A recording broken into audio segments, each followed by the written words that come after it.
YSR Congress party అధినేత AP మాజీ ముఖ్యమంత్రి వైఎస్ జగన్మోహన్ రెడ్డి వైఎస్ఆర్ కాంగ్రెస్ పార్టీ ప్రక్షాళన దిశగా అడుగులు వేస్తున్నటువంటి విషయం అందరికీ తెలిసిందే. వరుసగా ఒక్కొక్కరిని పదవులు మార్చుకుంటూ వస్తున్నారు. ఇప్పటికే కొన్ని మార్చారు. నిన్న కూడా పార్టీ కేంద్ర కార్యాలయం కొన్ని ప్రకటనలు చేయటం జరిగింది. పార్టీ ప్రధాన కార్యదర్శి లీగల్ వ్యవహారాలకు సంబంధించి మాజీ ఏఏజీ అడ్వకేట్ జనరల్ని పొన్నవోలు సుధాకర్ని తీసుకొచ్చి నియమించడం జరిగింది. అలానే పార్టీ పునర్నిర్మాణానికి సంబంధించి జగన్కి సలహాదారుగా ఆళ్ళ మోహన్ సాయి దత్ని నియమించడం జరిగింది. అలాగే మరికొన్ని నియామకాలు నిన్న జరిగినాయి. కర్నూలు జిల్లాకి, నంద్యాల జిల్లాకి, వీటికి కూడా జిల్లా అధ్యక్షులను ఇచ్చారు. అయితే ఈరోజు కూడా మరికొన్ని నియామకాలు జరిగినట్లుగా పార్టీ కేంద్ర కార్యాలయం తెలపడం జరిగింది. ఆ నియామకాల విషయం ఒకసారి పరిశీలించినట్లయితే వైసీపీకి కొత్త రూపురేఖలు కల్పించేందుకు గాను కొత్తగా కొన్ని నియామకాలు జరిగినాయి. వైసీపీ రాష్ట్ర ఆర్టీఐ విభాగం అధ్యక్షురాలిగా ఎమ్మెల్సీ కల్పలతారెడ్డిని నియమించడం జరిగింది. అలాగే వైసీపీ రాష్ట్ర వాణిజ్య విభాగం అధ్యక్షుడిగా కుప్పం ప్రసాద్ని నియమించడం జరిగింది. రాష్ట్ర క్రిస్టియన్ మైనారిటీ విభాగం అధ్యక్షుడిగా బొల్లవరపు జాన్ వెయిస్లీని నియమించారు. సో దీనికి సంబంధించే జగన్ ఒక ప్రకటన విడుదల చేయడం, దానికి తగ్గట్టుగా వైఎస్ఆర్ కాంగ్రెస్ పార్టీ కేంద్ర కార్యాలయం ఒక లెటర్ హెడ్ మీద దీనికి సంబంధించినటువంటి నియామకాల మొత్తాన్ని కూడా ఇవ్వటం జరిగింది. ఒకసారి కొత్తగా వచ్చినటువంటి నియామకాలన్నీ ఒకసారి పరిశీలిస్తే స్టేట్ వైడ్ చాలా వింగ్స్ ఉన్నాయి. అన్నిటికీ కూడా నియమించారు. దాదాపు 41 విభాగాలకి కొత్త అధ్యక్షులు వచ్చారు. దీంట్లో చాలామంది ఉన్నారు. అన్నీ చూడాలి అంటే చాలా టైం పట్టిద్ది. ముఖ్యమైనటువంటి కొన్ని చెప్పాం, ఒకసారి మొత్తం చూద్దాము. రజక కార్పొరేషన్కి సంబంధించి కార్పొరేషన్ అల్లేము ఇక్కడ రజక విభాగానికి సంబంధించి రంగన్నని నియమించడం జరిగింది. యాదవ కమ్యూనిటీకి సంబంధించి హరీష్ కుమార్ని నియమించడం జరిగింది. దేవనాగ కమ్యూనిటీకి సంబంధించి సురేంద్రబాబు నియమించడం జరిగింది. పాల ఇరిక సంబంధించి కుమార్ రాజాని నియమించడం జరిగింది. ఇలా ఒక్కొక్క కమ్యూనిటీకి ఒక్కొక్కళ్ళని విభాగానికి అధ్యక్షులుగా నియమిస్తూ వచ్చారు. అలాగే అన్ని రకాలైనటువంటి క్యాస్ట్లకి మొత్తం 41 క్యాస్ట్లకి, బీసీ విభాగాల్లో, మైనారిటీ విభాగాల్లో, ఎస్సీ ఎస్టీ విభాగాల్లో భారీ స్థాయిలో నియామకాలు అయితే జరిగినాయి. వీళ్ళందరూ కూడా రాష్ట్ర అధ్యక్షులుగా పార్టీ నియమించింది. ఏపీలో ఎన్నికలప్పటి నుంచి కూడా హాట్ టాపిక్ ఏంటంటే రెడ్ బుక్.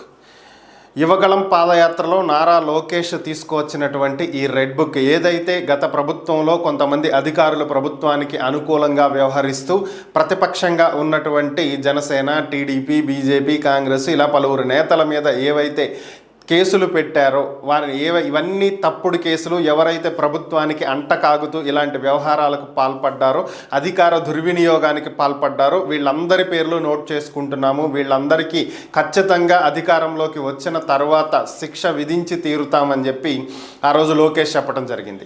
సో అప్పటి నుంచి ఈ రెడ్ బుక్ హాట్ టాపిక్కే. ఇక ఎన్నికలు అయిపోయి ఫలితాలు వచ్చి ప్రభుత్వం ఏర్పడిన దగ్గర నుంచి అయితే ఇక మరీ టూ మచ్గా ఉన్నటువంటి పరిస్థితి. ఎందుకని అంటే ఏపీలో ఏ ఘటన జరిగినా దీని వెనక రెడ్ బుక్కే ఉంది. ఎక్కడైనా కార్యకర్తలు కొట్టుకున్నా దీని వెనక రెడ్ బుక్కే, ఎక్కడైనా కేసులు నమోదైనా దాని వెనక రెడ్ బుక్కే. ఏది జరిగినా ఈ రెడ్ బుక్ వల్లే. రెడ్ బుక్ రాజ్యాంగం అనేది ఏపీలో అమలవుతుంది అనేది YSR Congress party version. Already ఇంత జరుగుతుంటే టీడీపీకి చెందినటువంటి ఒక ఎమ్మెల్యే చేసినటువంటి వ్యాఖ్యలు ఈ రెడ్ బుక్ ప్రాధాన్యతకు సంబంధించి మరింత ఆజ్యం పోసినట్టు అయ్యాయి. ఏంటి అంటే అగ్నికి ఆజ్యం పోసినట్టు చేసినటువంటి వ్యాఖ్యలు ఏంటి అంటే ఆళ్లగడ్డ ఎమ్మెల్యే మాజీ మంత్రి భూమా అఖిలప్రియ చేసినటువంటి వ్యాఖ్యలు. ఆమె నిన్న ప్రెస్ మీట్లో మాట్లాడుతూ తన దగ్గర ఒక రెడ్ బుక్ ఉందని, దాంట్లో 100 మంది పేర్లు రాసున్నాయని, వీళ్ళందరినీ ఖచ్చితంగా శిక్షించి తీరుతాము అని చెప్పి ఆమె వ్యాఖ్యానించడం జరిగింది. తాను అధికారంలో లేనటువంటి సమయంలో, అంటే వైఎస్ఆర్ కాంగ్రెస్ పార్టీ అధికారంలో ఉన్నటువంటి సమయంలో తనని అనేక రకాలుగా వేధింపులకు గురి చేయడం జరిగిందని, అక్రమంగా కేసులు బనాయించి అరెస్టు చేయడం జరిగిందని, ఇలా అనేక రకాలుగా ఇబ్బంది పెట్టినటువంటి వారిని ఎవరినీ కూడా వదిలేటువంటి ప్రసక్తే లేదని, వారిని ఖచ్చితంగా ఇబ్బందులు పెట్టి తీరుతామని చెప్పి ఆ రోజు చెప్పడం జరిగిందని, దాన్ని ఖచ్చితంగా ఈరోజు అమలు చేస్తాను అని చెప్పి ఆమె చెప్పడం జరిగింది. అలా అని చెప్పి ఎవరిని కొట్టటమో, తిట్టటమో, లేదంటే చంపటమో ఇలాంటివైతే ఏమీ చెయ్యము. ఖచ్చితంగా చట్ట ప్రకారం వారి మీద చర్యలు తీసుకుంటాం. తగినటువంటి సాక్ష్యాధారాలు సంపాదించి వారిని తీసుకువెళ్ళి చట్టం ముందు నిలబెట్టి శిక్షలు వేస్తాం అని చెప్పి ఆమె ప్రకటించడం జరిగింది. దీంతో మరొక్కసారి ఈ రెడ్ బుక్ అంశం తెర మీదకు వచ్చింది. లోకేష్ దగ్గర ఉన్నది రెడ్ బుక్ 1 అయితే అఖిలప్రియ దగ్గర ఉన్నది రెడ్ బుక్ 2 అంటూ సోషల్ మీడియాలో చర్చలు నడుస్తున్నాయి. ఇంకా ఇదంతా ఒక ఎత్తు అయితే మరి ఇంకా ఈ టీడీపీలో ఇక ఎంతమంది దగ్గర ఎన్ని రెడ్ బుక్లు ఉన్నాయో తెలియనటువంటి పరిస్థితి. గతంలో వైఎస్ఆర్ కాంగ్రెస్ పార్టీ అధికారంలో ఉన్నటువంటి సమయంలో టీడీపీ పార్టీ కేంద్ర కార్యాలయం మీద దాడికి సంబంధించి అప్పుడు దాడి చేసినటువంటి వాళ్ళలో ముఖ్యమైనటువంటి వ్యక్తులు, దానికి సూత్రధారులు అనేటువంటి ఆరోపణలు ఎదుర్కొంటున్నటువంటి వారిని ఇటీవల ముందస్తు బెయిల్ ఇవ్వటానికి ఏపీ హైకోర్టు నిరాకరించినటువంటి నేపథ్యంలో నందిగామ సురేష్ని అలాగే విజయవాడ డిప్యూటీ మేయర్ భర్తని పోలీసులు అరెస్టు చేసిన విషయం అందరికీ తెలిసిందే. ఈ అరెస్టులకు సంబంధించే వైఎస్ఆర్ కాంగ్రెస్ పార్టీ సీనియర్ నేత, మాజీ మంత్రి, మాజీ ఎమ్మెల్యే పేర్ని నాని స్పందించడం జరిగింది. ఇటువంటి అరెస్టులన్నీ కూడా రాజకీయ ప్రేరేపితం, అలాగే కక్ష సాధింపు చర్యల్లో భాగంగానే జరుగుతున్నాయని, ఏపీలో రెడ్ బుక్ రాజ్యాంగం అమలవుతుంది తప్ప అంబేద్కర్ రాజ్యాంగం అమలవ్వట్లేదు అని చెప్పి ఆయన వ్యాఖ్యానించడం జరిగింది. ఈ అరెస్టులు ఒకసారి గమనించినట్లయితే టీడీపీ పార్టీ కేంద్ర కార్యాలయం మీద దాడి జరిగింది అని చెప్పి చెప్తున్నారని, ఇది అప్పట్లోనే కేసులు నమోదు చేయటం జరిగిందని, అయితే ఈ దాడులకు సంబంధించి టీడీపీ పార్టీ ప్రధాన కార్యాలయంలో ఉన్నటువంటి సీసీ ఫుటేజీల్ని పోలీసులు స్వాధీనం చేసుకోవడం జరిగిందని, ఈ సీసీ ఫుటేజీల్లో ఎక్కడా కూడా నందిగామ సురేష్ కనిపించలేదని, అలాగే దేవినేని అవినాష్ కనిపించలేదని, తలసేల రఘురాం, లేళ్ల అప్పిరెడ్డి వీళ్ళెవ్వరూ కూడా కనిపించలేదు. ఆ డిప్యూటీ మేయర్ భర్త కూడా కనిపించలేదు. అసలు సీసీ ఫుటేజీల్లో లేనటువంటి వాళ్ళని తీసుకొచ్చి ఈరోజు అరెస్టు చేయటం అనేది ఎటువంటి ఆధారాలు లేకుండా ఈ చేస్తున్నటువంటి ఈ అరెస్టులని ఖచ్చితంగా ఇది రాజకీయ ప్రేరేపితమనే అనుకోవాలి. ఎక్కడా కూడా వీళ్ళెవ్వరూ కనిపించలేదు, అసలు ఫుటేజ్లో లేనటువంటి వాళ్ళు వీళ్ళే దాడికి పాల్పడ్డారు అని చెప్పి ఎలా చెప్తారు పోలీసులు అని చెప్పి ఆయన ప్రశ్నించడం జరిగింది. అలాగే కూటమి ప్రభుత్వం ఏర్పాటు చేసిన దగ్గర నుంచి ఇప్పటి వరకు వివిధ సంఘటనల్లో వివిధ జిల్లాల్లో వైఎస్ఆర్ కాంగ్రెస్ పార్టీ శ్రేణులు అరెస్ట్ అయినటువంటి వాళ్ళు 171 మంది ఉన్నారు అని చెప్పి ఆయన వ్యాఖ్యానించడం జరిగింది. ఇంతమందిని అరెస్టులు చేసి జైల్లో పెట్టి ఎన్నాళ్ళు ఉంచుతారు? మహా అయితే బెయిల్ వచ్చేదాకా ఉంచుతారు, లేదంటే కొత్తగా కేసులు పెట్టి లేదా పాత కేసులు తవ్వి మరికొన్నాళ్ళు ఉంచుతారు. 5 ఏళ్ళు అయితే లోపల ఉంచలేరు కదా, ఏం జరిగితే జరుగుద్ది చూద్దామని చెప్పి ఆయన చెప్పడం జరిగింది. ఈ 2 తెలుగు రాష్ట్రాలని వరదలు ముంచెత్తిన విషయం అందరికీ తెలిసిందే. అయితే కేంద్రం నుంచి ఇటు ఏపీలోను అటు తెలంగాణలోను శివరాజ్ సింగ్ చౌహాన్ పర్యటించడం జరిగింది. వరద నష్టానికి సంబంధించినటువంటి అంచనాలను కేంద్రానికి పంపుతామని, కేంద్రం నుంచి చేయగలిగేటువంటి సహాయాన్ని ఖచ్చితంగా చేస్తామని చెప్పి ఆయన ప్రకటించిన విషయం కూడా అందరికీ తెలిసిందే. ఈ నేపథ్యంలోనే నిన్న కొన్ని వార్తలు వచ్చాయి. తెలుగు రాష్ట్రాలకు కేంద్ర ప్రభుత్వం వరద సాయం కింద 3,300 కోట్ల రూపాయలు విడుదల చేసింది అనేటువంటి వార్తలు రావటం అందరికీ తెలిసిందే. దీనికి సంబంధించి ఏపీ ముఖ్యమంత్రి చంద్రబాబు నాయుడు స్పందించడం జరిగింది. కేంద్రం తెలుగు రాష్ట్రాలకు 3,300 కోట్ల రూపాయల వరద సహాయాన్ని అందించింది అని వస్తున్నటువంటి వార్తలు పూర్తిగా అవాస్తవమని, ఇటువంటి సాయం ఏది కూడా కేంద్రం నుంచి వస్తున్నట్లు తమకు అధికారికంగా ఎటువంటి సమాచారం అందలేదు అని చెప్పి ఆయన తేల్చి చెప్పడం జరిగింది. దీంతో పాటుగా వరదలో ఎంత నష్టం జరిగింది, ముఖ్యంగా ఏపీలో ఎంత పంట నష్టం జరిగింది, ఎంత ఆస్తి నష్టం జరిగింది, ఎంత ప్రాణ నష్టం జరిగింది, ఇలాంటి ప్రతి అంశాన్ని కూడా అంచనాలు వేసి వరద సాయం ఎంత కావాలి అనేదాన్ని కేంద్ర ప్రభుత్వానికి నివేదికలు ఇవ్వాల్సి ఉన్నటువంటి నేపథ్యంలో అవి ఇంతవరకు ఒక ప్రాథమిక నివేదిక అనేది కేంద్రానికి పంపలేదని, అది ఈరోజు 7వ తేదీ పంపించడం జరుగుతుందని, కాబట్టి ఇప్పటి వరకు రాష్ట్ర ప్రభుత్వం నివేదికలే ఇవ్వకుండా కేంద్ర ప్రభుత్వం సాయం అందించింది అని చెప్పడం కరెక్ట్ కాదని, ఇప్పటికే బుడమేరుకు పడినటువంటి 3 గంటలలో 2ంటిని పూడ్చడం జరిగిందని, మిగిలినటువంటి 1 గండిని కూడా ఈరోజు రాత్రికి పూర్తి చేస్తాము, ఇక ఆర్మీ యుద్ధ ప్రాతిపదికన చర్యలు చేపడుతుంది, గండ్లు పూడ్చేటువంటి పనిలో చాలా నిమగ్నమై ఉంది, పూర్తిగా ఈ రోజుకి అదుపులోకి వచ్చేస్తుంది, ఇక వరద అనేది విజయవాడ మీదకు వచ్చేటువంటి అవకాశం లేదు అనేది చంద్రబాబు నాయుడు తెలియజేయటం జరిగింది. ఏపీలో వినాయక చవితి సందర్భంగా మంటపాలు ఏర్పాటు చేసే వాళ్ళకి కొన్ని నిబంధనలు పెడుతూనే సింగిల్ విండో పద్ధతిలో అనుమతులకు సంబంధించి రాష్ట్ర ప్రభుత్వం ఒక ప్రత్యేక పోర్టల్ని తీసుకొచ్చిన విషయం అందరికీ తెలిసిందే. దీనికి సంబంధించే హోమ్ మినిస్టర్ వంగలపూడి అనిత గారు చేసినటువంటి వ్యాఖ్యలు ఇప్పుడు కొంత ట్రోల్కి గురవుతున్నాయి, ఆగ్రహానికి గురైనటువంటి పరిస్థితి. ఎందుకని అంటే దీంట్లో ముఖ్యంగా ఆమె చేసినటువంటి వ్యాఖ్యలు ఒకసారి పరిశీలించాలంటే, మైక్ పర్మిషన్లు కావాలంటే ఒక రోజుకి 100 రూపాయల చొప్పున ఎన్ని రోజులు మైక్ పెట్టాలనుకుంటే అన్ని రోజులకి చలానా చెల్లించాలని, అదేవిధంగా విగ్రహం ఎకో ఫ్రెండ్లీ విగ్రహం అయితే 3 అడుగుల నుంచి 6 అడుగులు ఉండేటువంటి విగ్రహానికి ఒక రోజుకి 350 రూపాయల చొప్పున చలానాలు చెల్లించాలని, అలాగే 6 అడుగులు పైన ఉండేటువంటి విగ్రహానికి రోజుకి 700 రూపాయల చొప్పున చలానాలు చెల్లించాలని, ఈ చలానాలన్నింటినీ మీ సేవా కేంద్రాల్లో చెల్లించి వాటి రిసిప్ట్లని పోర్టల్లో అప్లోడ్ చేసినట్లయితే పర్మిషన్లు వెంటనే వస్తాయి అని చెప్పి ఆమె చెప్పడం జరిగింది. ఇప్పుడు ఇదే ట్రోల్కి గురవుతున్నటువంటి పరిస్థితి. ఎత్తును బట్టి మీరు విగ్రహానికి రేటు నిర్ణయించడం ఏంటి, 350, 700 అది ఒక్క రోజుకి నిర్ణయించడం ఏంటి అంటే, ఒక 10 రోజులు విగ్రహం పెడితే 10 × 700, సో ఇంత భారీగా ఖర్చు పెట్టాల్సినటువంటి పరిస్థితి ఏర్పడుతుంది అనేదే ఇప్పుడు నిర్వాహకులు విమర్శిస్తున్నటువంటి అంశం. మరి దీన్ని ప్రభుత్వం ఏ విధంగా తీసుకుంటుందనేది చూడాలి. బుడమేరు వాగుకు వచ్చినటువంటి వరద ఉధృతి కారణంగా గండ్లు పడి విజయవాడ మీదకి నీళ్లు రావటం, భారీ స్థాయిలో విజయవాడ ముంపుకి గురవటం ఇది అందరికీ తెలిసిందే. అయితే దీనికి సంబంధించి ఒక్కొక్కరి వర్షన్ ఒక్కొక్కటి. బుడమేరుకి అసలు వరద వచ్చేది కాదు, చంద్రబాబు నాయుడు ఇల్లు మునిగిపోవాల్సింది, దాన్ని కాపాడటానికి కృష్ణానది నీళ్ళను బుడమేరుకు వెళ్ళేలాగా గేట్లు ఎత్తారు, అందుకే ఈ పరిస్థితి. ఇది ఒక వర్షన్. ఇంకొక వర్షన్, బుడమేరు గేట్లు ఎత్తటం కారణంగానే అటు వెళ్ళాల్సిన వరద ఇటు వచ్చింది. ఇంకో వర్షన్, బుడమేరు రావాల్సిన దానికంటే వాటర్ ఎక్కువ వచ్చింది, అందుకనే ఇటు ఈ విధంగా ముంపుకు గురైంది. ఇంకో వర్షను, బుడమేరుకు వచ్చినటువంటి వరద నీటిని కృష్ణానదిలో కలిపేటువంటి ప్రయత్నం చేశారు, అయితే అప్పటికే కృష్ణానదిలో వరద ఉండటం వల్ల ఆ నీళ్లు వెనక్కి వచ్చినాయి. సో ఇది ఇంకో వర్షన్. ఎవరి వర్షన్ అయితే వాళ్ళు చెప్తున్నారు. ఈ విషయాలన్నీ పక్కన పెట్టేసేస్తే ఓవరాల్గా మాట్లాడుకుంటే ఈరోజు బీజేపీ ఏపీ రాష్ట్ర అధ్యక్షురాలు పురంధేశ్వరి కూడా మాట్లాడటం జరిగింది. ఆమె మాట్లాడుతూ గతంలో 2014 నుంచి 19 వరకు అధికారంలో ఉన్నటువంటి టీడీపీ ప్రభుత్వం అప్పట్లో బుడమేరుని పటిష్టం చేయటం కోసం 400 కోట్ల రూపాయల నిధులను విడుదల చేయడం జరిగిందని, ప్రభుత్వం మారిన తర్వాత 2019 నుంచి 2024 మధ్యలో వైఎస్ఆర్ కాంగ్రెస్ పార్టీ ప్రభుత్వం బుడమేరుకు సంబంధించి ఎటువంటి చర్యలు చేపట్టలేదని, గత ప్రభుత్వం ప్రారంభించిన వాటిని కూడా ఎక్కడికక్కడ నిలిపివేయటం జరిగిందని, ఈ కారణం చేతే బుడమేరు నిర్వహణ లోపం వల్ల అక్కడ పూర్తిగా గండ్లు ఏర్పడటం, 3 గండ్లు పడినటువంటి నేపథ్యంలో భారీ స్థాయిలో వరద నీరు రావటం జరిగిందని, దానివల్లే విజయవాడ ముంపుకి గురైందని, జగన్ తను చేసినటువంటి పాపాన్ని వేరొక వాళ్ళకి అంటగట్టాలనేటువంటి ప్రయత్నం చేస్తున్నారు అని చెప్పి ఆమె వ్యాఖ్యానించడం జరిగింది. విజయవాడను వరదలు ముంచెత్తడానికి కారణం బుడమేరు పొంగటం, ఇది అందరికీ తెలిసింది. దీంట్లో ఎటువంటి అనుమానం లేదు. ఏ పార్టీ చెప్పినా, అది వైసీపీ చెప్పినా, బీజేపీ చెప్పినా, టీడీపీ చెప్పినా, జనసేన చెప్పినా, కాంగ్రెస్ చెప్పినా, ఎవరు చెప్పినా చెప్తున్నటువంటి ఒకే ఒక్కటి ఏంటి అంటే బుడమేరు పొంగింది. సో బుడమేరు పొంగింది, వాటర్ వచ్చి ఊరు ముంచేసింది, ఇది క్లియర్. కానీ దీనికి ఒక్కొక్కళ్ళ వర్షన్ ఒక్కొక్కటి. ఈ తప్పు ఆ పార్టీదంటే ఈ పార్టీ, ఈ పార్టీదంటే ఆ పార్టీ, ఎవరికి వాళ్ళు బాధ్యత తీసుకునేటువంటి ప్రయత్నాలు అయితే చేయట్లేదు.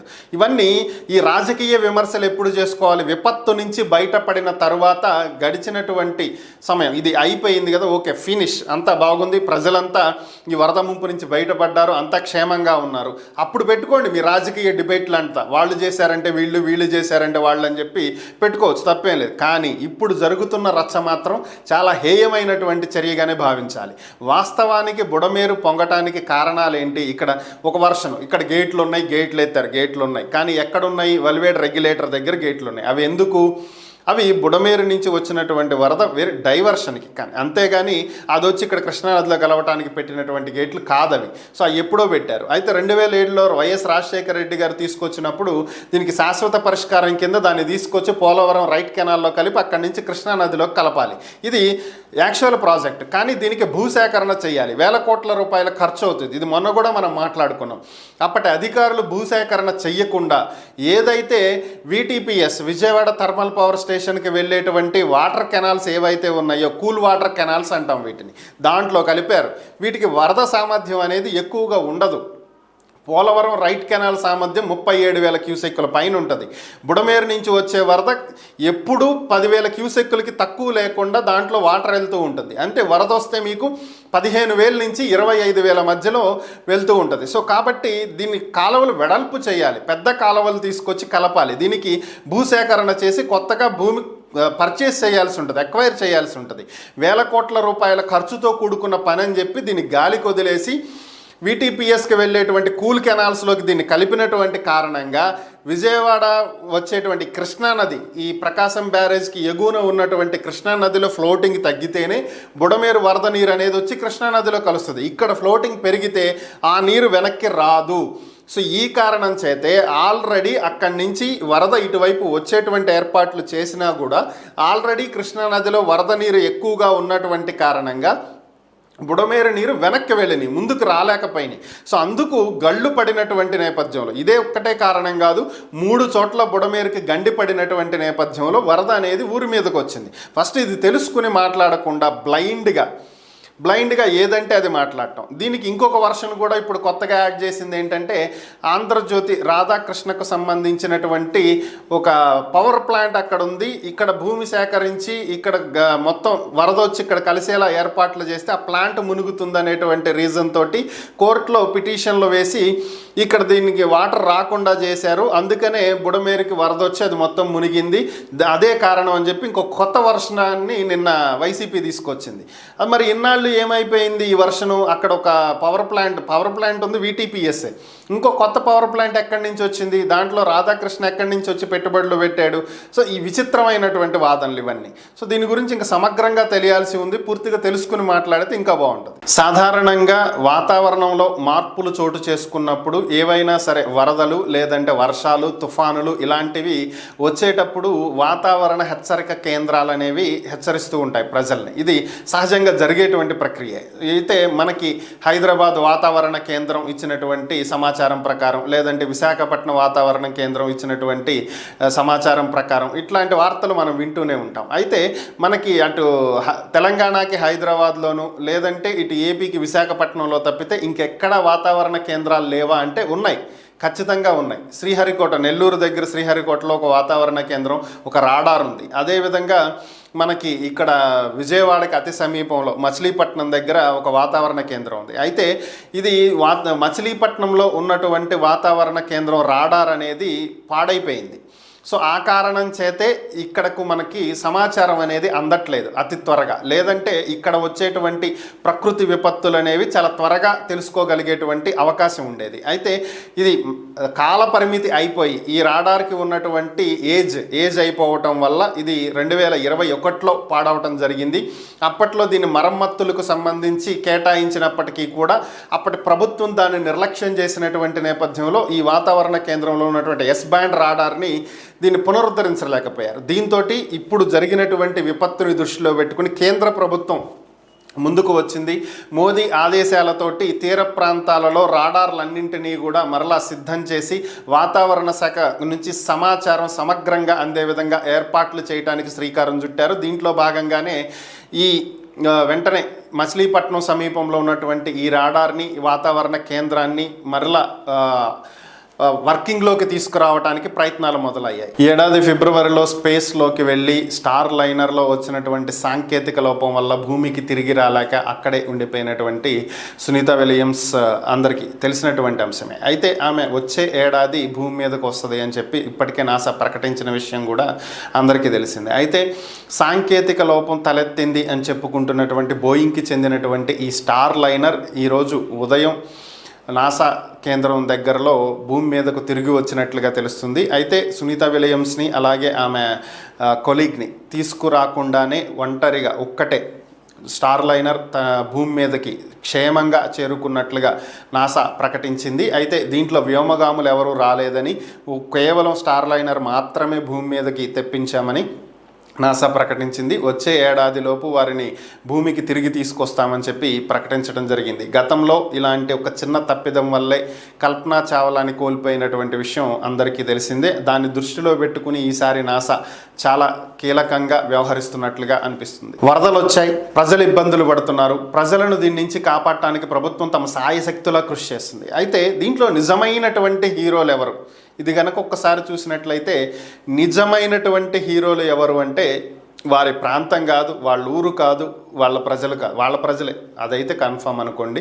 సో ఎక్కడెక్కడి నుంచో వచ్చి ఇతర రాష్ట్రాల నుంచి కూడా వచ్చినటువంటి ఎన్డీఆర్ఎఫ్ బృందాలు, మన స్టేట్ నుంచి వచ్చినటువంటి ఎస్డీఆర్ఎఫ్ బృందాలు, అంటే వివిధ జిల్లాల నుంచి ఇక్కడికి వచ్చి పనిచేస్తున్నటువంటి వాళ్ళు, వీళ్ళతో పాటుగా 6600 మంది పారిశుద్ధ్య కార్మికులు వివిధ మున్సిపాలిటీల నుంచి ఇక్కడికి వచ్చి వరద వల్ల ఇళ్లల్లో పేరుకుపోయినటువంటి బురదని చెత్త చెదారాన్ని మొత్తం క్లీన్ చేస్తున్నటువంటి పారిశుద్ధ్య కార్మికులు. వీళ్ళతో పాటుగా వివిధ జిల్లాల నుంచి వివిధ ప్రాంతాల నుంచి వచ్చినటువంటి ఫైర్ స్టేషన్ సిబ్బంది మంటలార్పేటువంటి పనే కాకుండా ఇక్కడ బురదని క్లీన్ చేసేటువంటి పని కూడా తీసుకున్నటువంటి ఫైర్ సిబ్బంది. వీళ్ళు నిజమైనటువంటి హీరోలు. ఈ చెత్త ఎక్కువ కాలం పేరుకుపోతే ఇక్కడ అంటువ్యాధులు ప్రబలేటువంటి అవకాశం ఉంటుంది. ప్రజలు కొత్త వ్యాధులతో ఇబ్బందులు పడుతూ ఆసుపత్రులు పాలయ్యేటువంటి అవకాశం ఉంటుంది. కలరా, మలేరియా వంటివి చాలా త్వరగా వ్యాపించేటువంటి అవకాశం ఉంటుంది. మరి అలాంటివి జరగకుండా చూడటానికి ప్రభుత్వం తీసుకున్నటువంటి నిర్ణయం, చంద్రబాబు గారి ఒక్క నిర్ణయంతో, ఒక పిలుపుతోటి రాష్ట్ర నలుమూలల నుంచి వచ్చిన ఈ పారిశుద్ధ్య కార్మికులు, ఈ ఫైర్ స్టేషన్ సిబ్బంది, ప్రజలను వరదల్లో నుంచి బయటకు తీసుకొచ్చినటువంటి ఎన్డీఆర్ఎఫ్, ఎస్డీఆర్ఎఫ్ సిబ్బంది, వీరందరికీ ఆహారంతో పాటు అన్ని అందేలాగా రేయింబవళ్ళు నిద్రాహారాలు మానుకుని పనిచేస్తున్నటువంటి పోలీస్ సిబ్బంది, హోంగార్డులు, కానిస్టేబుళ్ళు, ఏఎస్ఐలు, ఎస్ఐలు, సిఐలు, ఇలా ప్రతి ఒక్కరూ ఈ వరదల్లో నిజమైనటువంటి హీరోలే.